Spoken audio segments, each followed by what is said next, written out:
All right, we're just gonna keep going at it while I'm in the flow. No journal, no script, but I just had this on my heart. And I wanted to give a message to all the other artists out there. I feel your pain. I know what you're going through. I've been through it. I still battle with it. It's a continuous journey.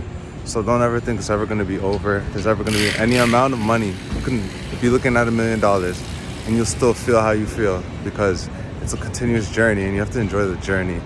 And like I really realized when I started to grow like financially is when I started to create boundaries.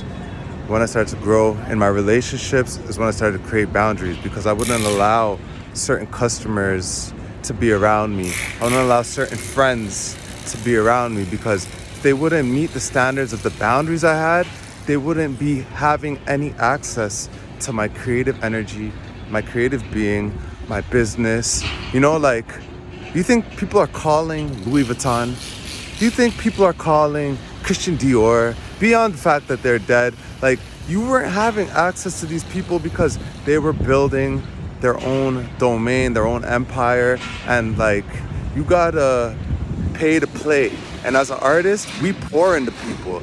And that's why a lot of artists go through these mental breaks and like crash out and like spiral into like a place where they don't even return and people don't understand it.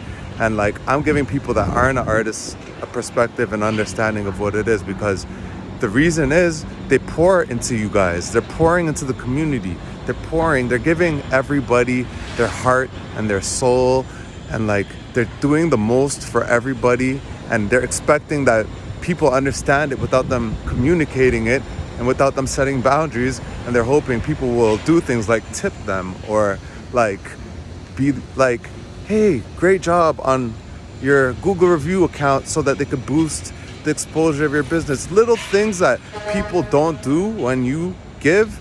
If people don't pour into you, they don't pour back. You have to find places where you can go and you have value. Just go places, and where you set your boundaries and you communicate it early enough, they'll be respected and you'll get what you want. Then you create, and as you create, you ask for what you want and it will come in the multiples. All right? I hope this message helped you. God bless you. Peace.